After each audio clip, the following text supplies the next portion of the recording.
جو پہلی آیت آج جو 8ویں سپارے کی ہے، اس میں اللہ تعالیٰ ان معجزات، ان نشانیوں کی اللہ تعالیٰ تفصیل سے ارشاد فرما رہا ہے کہ اے حبیب صلی اللہ علیہ وسلم، دیکھیں ترجمہ، وَلَوْ أَنَّنَا نَزَّلْنَا إِلَيْهِمُ الْمَلَائِكَةَ، واو کا معنی اور لو کا معنی اگر، اننا، انا اور نا، انا کا معنی ہوتا ہے بے شک، نا اس مراد اللہ تعالیٰ کی ذات ہے ہم، نزلنا کا معنی ہوتا ہے اتارنا، الی ان کی طرف، ملائکہ فرشتوں کو۔ اللہ تعالیٰ ارشاد فرما رہا ہے اے حبیب صلی اللہ علیہ وسلم، اور اگر ہم ان کی طرف فرشتوں کو بھی نازل کرتے، وَكَلَّمَهُمُ الْمَوْتَى، موتا کہتے ہیں مردوں کو، موت ایک مردہ ہوتا ہے، موتا مردے جمع۔ اللہ تعالیٰ ارشاد فرما رہا ہے اے حبیب صلی اللہ علیہ وسلم، اگر ہم ان کافروں کی طرف فرشتوں کو بھی اتارتے ہیں اور مردے بھی ان سے کلام کرتے ہیں، وَحَشَرْنَا عَلَيْهِمْ كُلَّ شَيْءٍ قُبُلًا مَا كَانُوا، اور ہم حشرنا، محشر کو اسی لیے محشر کہا جاتا ہے، محشر کا میدان اس لیے کہا جاتا ہے کہ وہاں لوگوں کے جمع ہونے کی جگہ ہوگی۔ حشرنا بھی اسی کہتے ہیں نا، فلاں بندے کا حشر برا ہوا، فلاں بندے کا حشر اچھا ہوا۔ حشر کا معنی کیا ہوتا ہے؟ جمع۔ وحشرنا علیہم کل شیء، اور ہم ان کے سامنے ہر چیز جمع کر دیتے، فرشتے نازل کر دیتے، مردے ان سے کلام کرتے کافروں سے، اور ہر چیز ہم ان کے لیے جمع کر کے ان کے سامنے کر دیتے۔ قبلا ما كانوا ليؤمنوا، تب بھی وہ ایمان نہ لاتے۔ قبلا ما کا معنی سامنے۔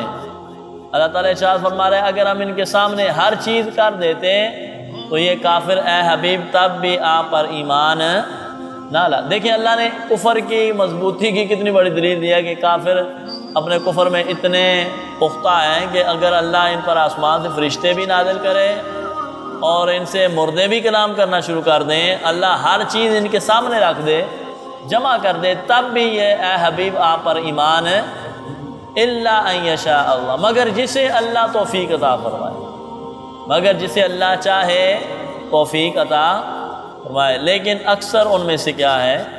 جاہل ہے۔ لیکن اکثر ان میں سے کیا ہے؟ جاہل ہے۔ اور آگے اللہ تبارک و تعالیٰ ارشاد فرما رہا ہے وَكَذَلِكَ جَعَلْنَا لِكُلِّ نَبِيٍّ عَدُوًّا شَيَاطِينَ الْإِنسِ وَالْجِنِّ، اے حبیب صلی اللہ علیہ وسلم، اور اسی طرح کذالک جب بھی آئے گا، کاف جو ذالکہ کے اوپر ہے، ذالکہ لفظ ہے، اس کے اوپر کاف لگا کے مکس کر کے لکھ دیا گیا، کذالکہ ہو گیا، تو کاف آتا ہے ہمیشہ مثال بیان کرنے کے لیے۔ اسی طرح جعلنا لکل نبی، جعلنا کا مطلب بنانا، لکل نبی ہر نبی کے لیے، عدوًا کہتے ہیں دشمن کو، عدو کسے کہتے ہیں؟ دشمن کو۔ اللہ تعالیٰ فرما رہا ہے اسی طرح ہم نے ہر نبی کے لیے، اسی طرح ہم نے ہر نبی کے لیے شیطان انسانوں اور جنوں کو دشمن بنایا۔ ہر نبی کے لیے شیطان انسانوں اور جنوں کو نبیوں کا کیا بنایا؟ دشمن بنایا۔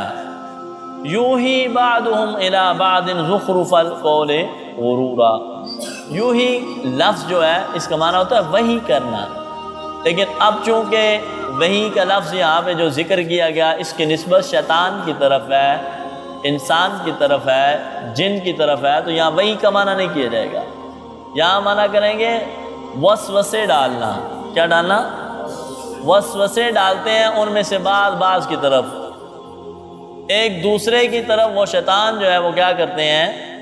وسوسے ڈالتے ہیں۔ وجہ زخرف القول غرورا، وہ اس لیے ڈالتے ہیں، زخرف کا معنی ہوتا ہے ملمہ سازی کرنا، بناوٹ، ملمہ سازی کسے کہتے ہیں؟ ایک بندہ ہوتا ہے نا، وہ اس اہل نہیں ہوتا جو ہم اس کو لقب دے دیتے ہیں، ہمارے یہاں جسے چاپلوسی کہا جاتا ہے۔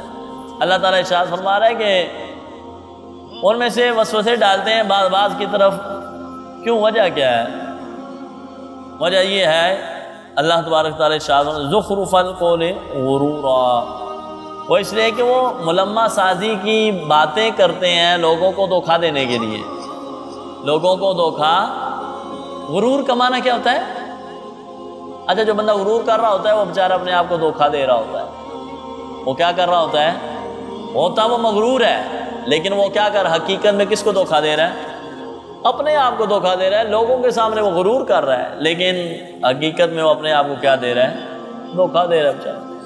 وَلَوْ شَاءَ رَبُّكَ مَا فَعَلُوا فَذَرْهُمْ وَمَا يَفْتَرُونَ، اللہ تعالیٰ چاہتا، اور اگر اللہ تعالیٰ چاہتا تو وہ ایسا نہ کرتے، اگر اللہ تعالیٰ چاہتا تو وہ ایسا نہ کرتے۔ فَذَرْهُمْ وَمَا يَفْتَرُونَ، اور چھوڑ دیجئے انہیں۔ فَذَرْهُمْ کا معنی کیا ہے؟ چھوڑ دیجئے وہ جو افترا باندھتے ہیں، من گڑت باتیں جو کرتے ہیں، ان کو کیا کر دیجئے؟ چھوڑ۔ اس کی تھوڑی ڈیٹیل میں آپ سمجھیں۔ اللہ تبارک تعالیٰ نے ارشاد فرمایا انبیاء کے لیے ہم نے شیطانوں کو، انسانوں کو اور جنوں کو کیا بنایا؟ دشمن بنایا۔ انبیاء کے یہ دشمن ہے، شیطان بھی، انسان بھی اور جن بھی۔ امام احمد بن حنبل رضی اللہ تعالیٰ عنہ روایت کرتے ہیں، حضرت ابو امامہ رضی اللہ تعالیٰ عنہ راوی ہیں کہ نبی علیہ السلام مسجد میں بیٹھے ہوئے تھے۔ صحابہ کا یہ گمان تھا کہ آپ پر وحی نازل ہو رہی ہے، وہ آپ کے سامنے اس لیے خاموش بیٹھے رہے۔ تھوڑی دیر ہوئی، نبی علیہ السلام کی خدمت میں حضرت ابو ذر غفاری رضی اللہ تعالیٰ عنہ تشریف لائے۔ نبی علیہ السلام نے فرمایا ابو ذر کیا تم نے نماز پڑھ لی؟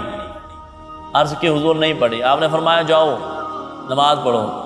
جب آپ نے چاشت کی 4 رکعت نماز پڑھ لی تو نبی علیہ السلام آپ کی طرف متوجہ ہوئے، حضرت ابو ذر کی طرف حضور نے توجہ فرمائی اور کیا ارشاد فرمایا؟ اے ابو ذر، جنوں اور انسانوں کے شیطانوں سے پناہ طلب کیا کرو۔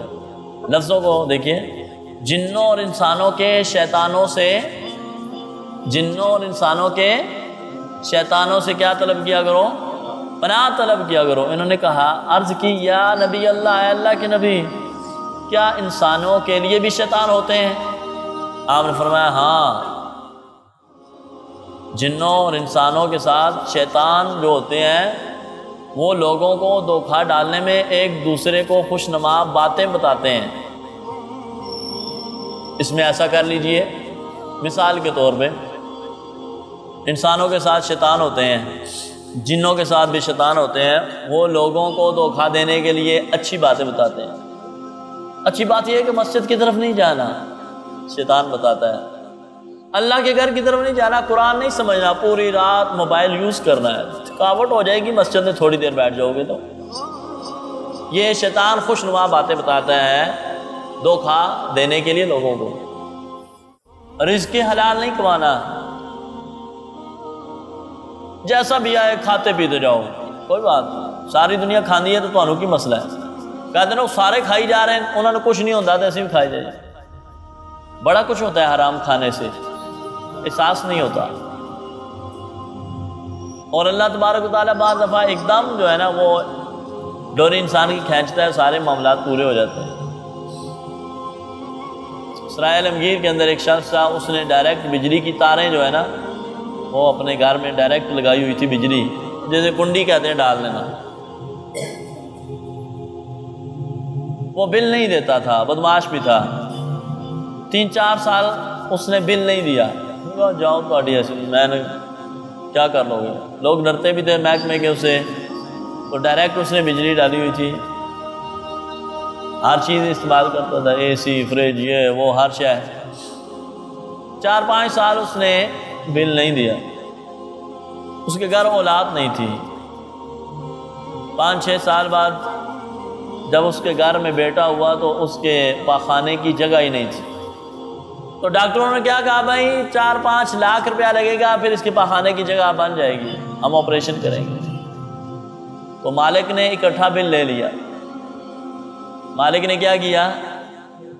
4 سال 5 سال کا بل اکٹھا لے لیا. لیکن حضرت انسان کو سمجھ نہیں آتی. بعض دفعہ ایسے ہوتا ہے کہ بندہ ادھر سے کما رہا ہوتا ہے، ادھر لگ رہا ہوتا ہے، اسے سمجھ نہیں آتی. اللہ کی راہ میں وہ کوئی نہیں دیتا. ایک بندہ بڑا درویش تھا، اس کی 13 بکریاں تھیں. کتنی بکریاں؟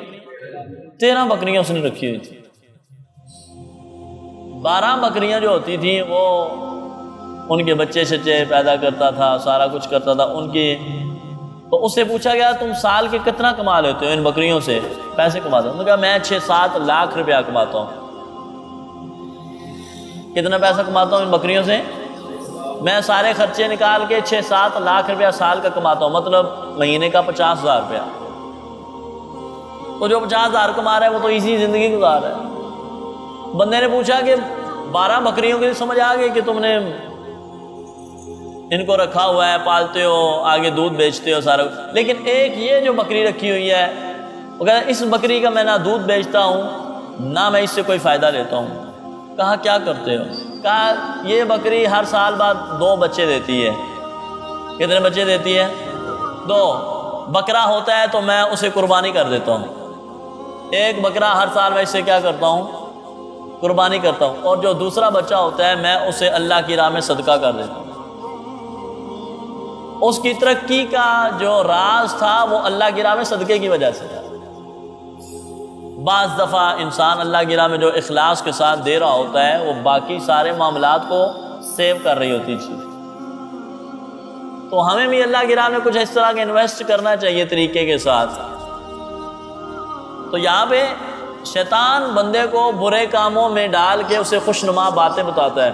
وہ مسجد جائے گا تو اتنے بیٹھا رہے گا، اور ادھر آؤ بیٹھو. دوستوں یاروں میں بندہ 3 گھنٹے بیٹھتا ہے، گپ شپ لگ جائے 3 گھنٹے بیٹھتا ہے. جی دنیا داری کی باتوں میں 4 گھنٹے گزر جاتی ہیں. کرکٹ کھیلنے کے لیے 6 گھنٹے سمجھ ہی نہیں آتی، اور کوئی معاملات ہو جائے نہیں سمجھ آتی. اللہ کے گھر میں بندہ آ جائے تو لوگ ٹائم دیکھتے ہیں، ٹائم کتنا ہو گیا، بہت ٹائم ہو گیا مسجد میں.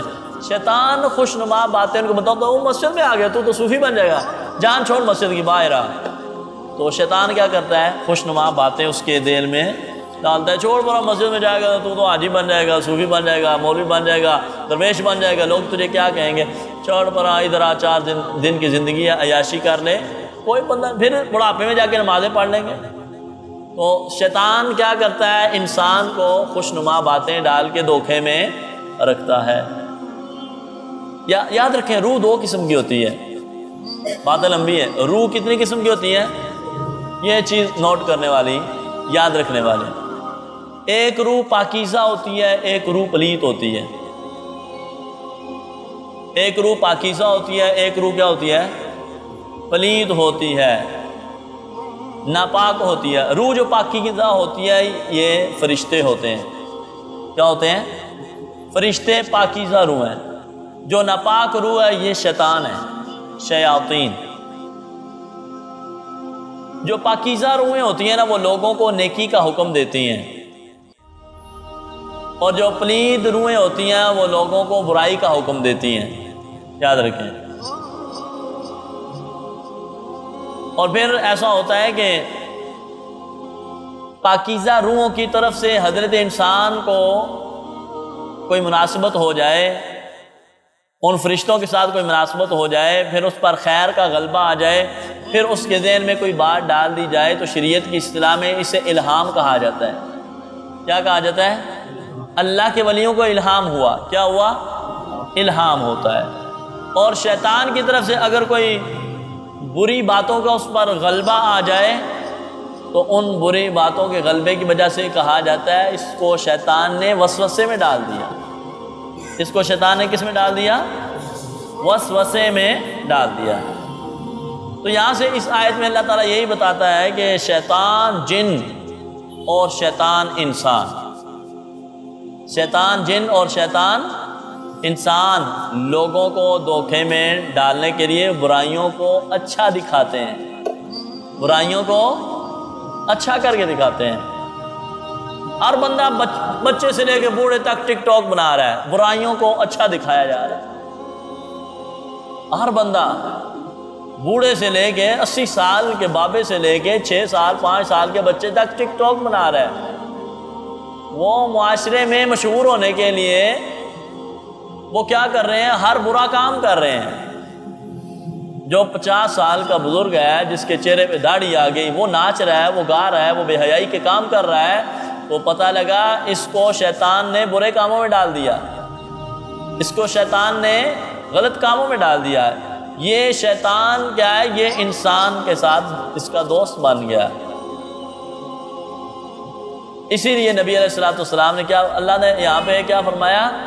شیطان انسان بھی ہوتے ہیں، شیطان جن بھی ہوتے ہیں۔ شیطان انسان بھی ہوتے ہیں، شیطان جو بندہ شیطانی کام کر رہا ہے، ہمارے ہاں کیا کہتے تھے اس کو بڑے وڈیرے؟ اور تو شیطان ہی ہو گئے۔ ہمارے بڑے وڈیرے کیا کہتے تھے؟ اور تو شیطان ہو گئے، بہت بڑا شیطان۔ مطلب کیا تھا؟ وہ ہوتا تو انسان ہے لیکن کام شیطانوں والے کرتا ہے۔ تو یہاں پہ نبی علیہ الصلوۃ والسلام نے فرمایا شیطان انسان اور شیطان جن سے اے ابو ذر اللہ کی بارگاہ سے پناہ مانگا کرو۔ پتہ لگا جو بندے بڑھاپے میں بھی برے کام کر رہے ہیں وہ انسان ہو کے شیطان ہے، وہ انسان ہو کے کیا ہے؟ اور جو جوانی میں انسان ہو کے نئے کام کر رہے ہیں وہ انسان ہو کے فرشتے ہیں، وہ انسان ہو کے کیا ہے؟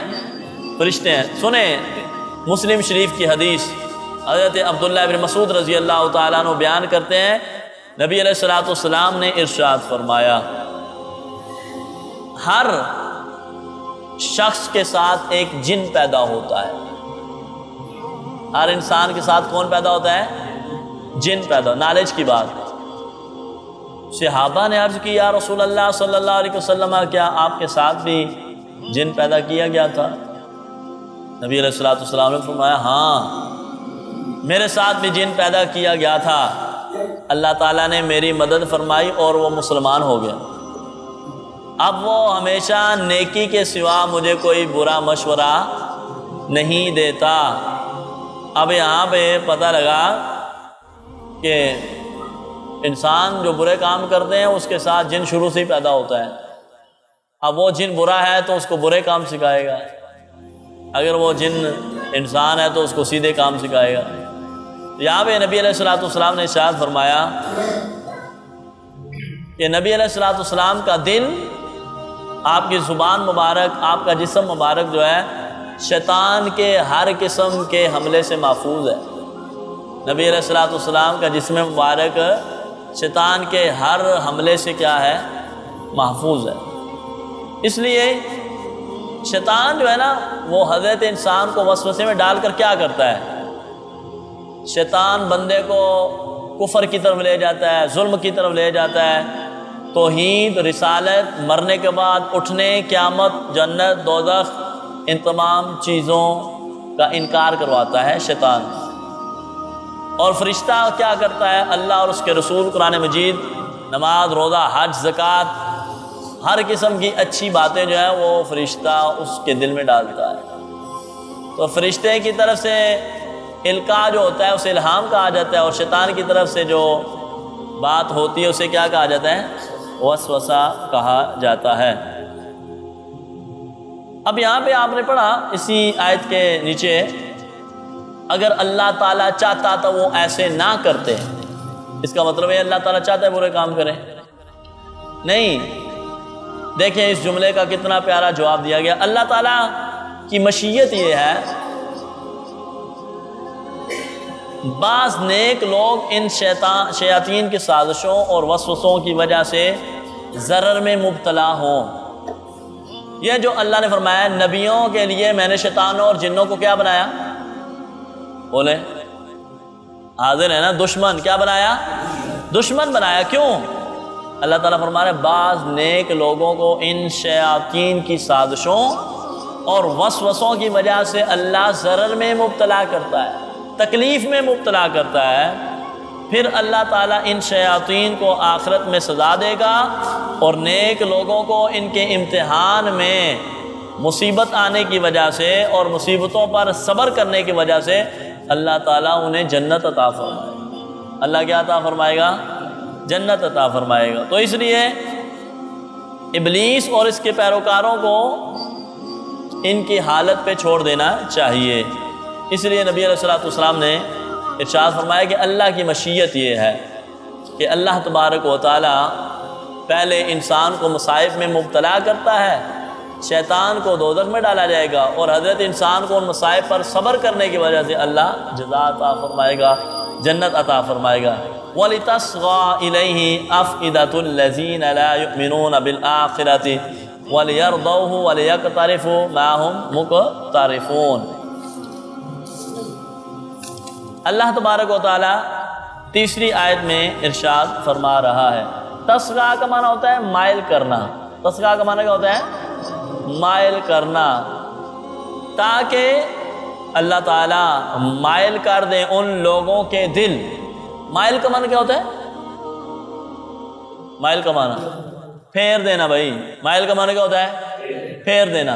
تو تسغیٰ کا معنی مائل بھی کر سکتے ہیں، تسغیٰ کا معنی پھیر دیں، تاکہ اللہ تعالیٰ پھیر دے ان لوگوں کے افئدہ، دل کو کہتے ہیں، تاکہ اللہ تعالیٰ پھیر دے ان لوگوں کے دل کدھر؟ لا یؤمنون بالآخرہ، جو آخرت پر ایمان نہیں رکھتے، وَلِيَرْضَوْهُ وَلِيَقْتَرِفُوا، اور وہ کیا کرتے ہیں؟ لِيَرْضَوْهُ وَلِيَقْتَرِفُوا، تاکہ وہ اس کو پسند کریں، تاکہ اس کو کیا کریں؟ پسند کریں۔ یقترفوا ما ہم مقترفون، یقترفوا کو مانا ہے برائیوں کا ارتکاب کرنا، یا برائیاں کمانا، یا گناہ کمانا۔ تو اللہ تبارک و تعالیٰ ارشاد فرما رہا ہے تاکہ وہ برائیوں کا ارتکاب کرتے رہیں جن کا وہ ارتکاب کرنے والے ہیں، تاکہ وہ برائیاں کماتے رہیں جو برائیاں کمانے والے ہیں۔ اللہ تعالیٰ ارشاد فرما رہے دل تو اللہ تعالیٰ ان کے مائل کر رہا ہے ان لوگوں کی طرف جو آخرت پر ایمان نہیں لائے۔ اب اس آیت میں اللہ تبارک و تعالیٰ نے شیاطین کے ایک دوسرے کی طرف جو ہے وہ اعمال کو مزین کرنے کے بارے میں ارشاد فرمایا، تاکہ یہ نیک مسلمانوں کو بہکائیں گے اور ان کی طرف کفار اور فاسقوں کے دل مائل ہو جائیں گے جو آخرت پر یقین نہیں رکھتے۔ شیطان جب ان کو بہکائیں گے کافروں کو، وہ آخرت پر ایمان نہیں رکھتے، تو وہ کفر اور فسق کی طرف کیا ہو جائیں گے؟ مائل ہو جائیں گے۔ افغیر اللہ ابتغی حکما وہو الذی انزل الیکم الکتاب مفصلا۔ ابتغی کا معنی ہوتا ہے تلاش کرنا۔ کیا اللہ کے سوا وہ تلاش کر رہے ہیں کسی اور کو انصاف کرنے والا؟ حاکم، حاکم کا معنی کیا ہوتا ہے؟ انصاف کرنے والا، یا حکمن حاکم سے ہی ہے، تو حاکم کو حاکم اس لیے کہا جاتا ہے وہ لوگوں میں انصاف کرتا ہے۔ اللہ تعالیٰ ارشاد فرما رہے افغیر اللہ ابتغی حکما، کیا وہ اللہ کے سوا کسی اور کو حاکم تلاش کر رہے ہیں، کسی اور کو فیصلہ کرنے والا، انصاف کرنے والا تلاش کر رہے ہیں؟ وَهُوَ الَّذِي أَنزَلَ إِلَيْكُمُ الْكِتَابَ مُفَصَّلًا، حالانکہ اللہ تعالیٰ وہ ذات ہے جس نے تمہاری طرف کتاب کو تفصیل سے نازل کر دیا۔ قرآن کو کیا کر دیا ہے؟ تفصیل سے نازل کر دیا۔ والذین آتیناہم الکتاب یعلمون انہ منزل من ربک، اور وہ لوگ جن کو ہم نے کتاب عطا کی، یعلمون وہ جانتے ہیں بے شک یہ آپ کے رب کی طرف سے جو نازل کی گئی ہے یہ کیا ہے؟ حق ہے، حق کے ساتھ آئی ہے جو نازل کی گئی۔ فلا تکونن من الممترین، اے انسان ہرگز نہ ہو جانا شک کرنے والوں میں سے، ہرگز نہ ہو جانا شک کرنے والوں میں سے نہ ہو جانا۔ وَتَمَّتْ كَلِمَةُ رَبِّكَ صِدْقًا وَعَدْلًا لَا مُبَدِّلَ لِكَلِمَاتِهِ، اور آپ کے رب نے، اے حبیب صلی اللہ علیہ وسلم، آپ کے رب نے اپنی بات کو کیا کر دیا؟ سچائی اور عدل کے اعتبار سے پورا کر دیا۔ تمت کا معنی ہوتا ہے مکمل کرنا، پورا کرنا۔ کلمات بات کو ربی کا آپ کے رب نے، صدقاً و عدلا سچائی اور انصاف کے اعتبار سے آپ کے رب نے اپنی بات کو کیا کر دیا؟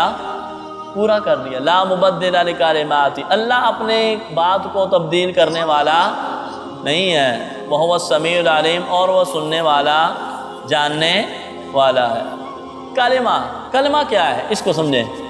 اللہ نے اپنی بات کو صدق اور عدل کے اعتبار سے پورا کر دیا۔ حدیث سنیں، حضرت عبادہ بن صامت رضی اللہ تعالیٰ عنہ بیان کرتے ہیں نبی علیہ الصلوۃ والسلام نے فرمایا اللہ تعالیٰ نے سب سے پہلے قلم کو پیدا کیا۔ سب سے پہلے کائنات میں کون سی شے تخلیق ہوئی؟ کیا ہوئی؟ سوال ہے، سب سے پہلے کائنات میں کون سی شے پیدا کی گئی؟ قلم کو اللہ نے پیدا کیا اور اس کو فرمایا لکھ۔ اس نے کہا اے میرے رب میں کیا لکھوں؟ اللہ تعالیٰ نے فرمایا قیامت تک ہر چیز کی تقدیر لکھ دے، قیامت تک ہر چیز کی تقدیر لکھ دے۔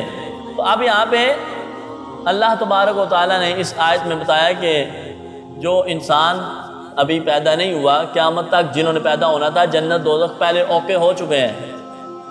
اب جو لوگ تقدیر کا انکار کرتے ہیں یہاں پہ آ کے وہ کافر ہو جاتے ہیں۔ مثال کے طور پہ جو لوگ تقدیر کا انکار کرتے ہیں وہ کہتے ہیں دیکھیں جی جنت دوزخ تو پیدا ہو چکی، جنت دوزخ میں جانے والے بھی لوگ پیدا ہو چکے، اللہ نے پہلے سب کچھ اوکے کر دیا ہے، تو پھر ہمیں کیا پتا ہم جنتی ہوں گے دوزخی ہوں گے؟ ایسے کیسے ہو سکتا ہے ایک بندہ ساری زندگی نیک کام کرتا رہے اور آخرت میں وہ دوزخ میں چلا جائے، ایک بندہ ساری زندگی گناہ کرتا رہے پھر آخرت میں وہ جو ہے جنت میں چلا جائے، ایک بندہ ساری زندگی نیک کام کرتا رہے آخر میں وہ دوزخ میں چلا جائے؟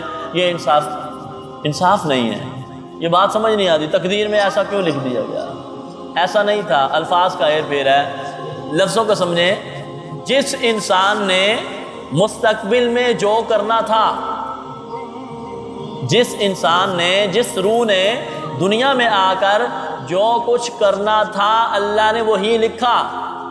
ایسا نہیں ہے کہ اللہ نے جو لکھا روح نے وہ کیا، لفظوں کو سمجھیں، اللہ نے جو لکھا روح نے وہ نہیں کیا، جو روح نے کرنا تھا اللہ نے وہ لکھا، جو روح نے کرنا تھا۔ اب اللہ کو دوش نہیں دے سکتے، اب اللہ کو دوش اسی کو تقدیر کہتے ہیں۔ اسے کیا کہتے ہیں؟ وہ کہتے ہیں دا مقدر ہی پیڑا ہے، یار وہ مقدر بڑے چنگے ہیں۔ اب دونوں باتیں ہوتی ہیں نا، وہ مقدر بڑا ہوتا پیڑا ہے، مقدر بڑے چنگے ہیں، کیا مطلب؟ تقدیر میں جو کچھ اس روح نے کرنا تھا اللہ نے وہی لکھا، نہ کہ جو اللہ نے لکھا روح نے وہ کیا۔ آپ کو لفظوں کی سمجھ آ رہی نا؟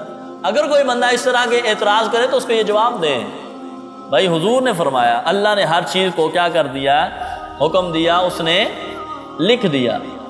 اور آخری آیت ایک مہین تو تھے اکثر من فی الارض یضلک عن سبیل اللہ۔ اے حبیب، اے انسان، اگر زمین کے اکثر لوگ، زمین میں جو کچھ ہے اکثر وہ آپ کی اطاعت کریں تو وہ تجھے اللہ کی راہ سے گمراہ کر دیں گے۔ اے انسان، اگر زمین میں جو کچھ ہے، اگر تو زمین کے اکثر لوگوں کی اطاعت کرے تو وہ تجھے اللہ کے رستے سے کیا کر دیں گے؟ گمراہ کر دیں گے۔ ان یتبعون الا الظن، نہیں کوئی پیروی کرتا سوائے گمان کے۔ اس کا معنی کیا ہے؟ وہ محض اپنے گمان کی کیا کرتے ہیں؟ پیروی کرتے ہیں۔ وَإِنْهُمْ إِلَّا يَخْرُصُونَ، اور نہیں ہے وہ مگر قیاس آرائیاں کرنا۔ قیاس آرائی کا مطلب کیا ہوتا ہے؟ اندازہ لگانا۔ قیاس آرائی کا مطلب کیا ہوتا ہے؟ جیسے محکمے والے، محکمہ موسمیات والے، یہ کیا ہوتے ہیں؟ یہ قیاس آرائیاں ہوتی ہیں۔ موسم کو دیکھ کر قیاس کر لیتے ہیں بارش ہوگی، موسم کو دیکھ کر قیاس کر لیتے ہیں دھوپ چڑھے گی، تو یہ اندازے ہوتے ہیں۔ تو اندازہ کبھی جھوٹا بھی ہو سکتا ہے، اندازہ کبھی سچا بھی ہو سکتا ہے۔ تو اس لیے یاد رکھیں یہاں پہ اللہ تبارک و تعالیٰ نے یہاں پہ ارشاد فرمایا اکثر ان میں سے کیا کریں گے؟ وہ محض قیاس آرائیاں کریں گے۔ عقیدہ تین قسم کا ہوتا ہے، اس کو یاد رکھیں۔ آخری بات، عقیدہ کتنی قسم کا ہوتا ہے؟ ایک ہوتا ہے اللہ کے بارے میں عقیدہ۔ کس کے بارے میں؟ اللہ کے بارے میں عقیدہ ہوتا ہے۔ ایک ہوتا ہے نبوت کے بارے میں عقیدہ۔ کس کے بارے میں؟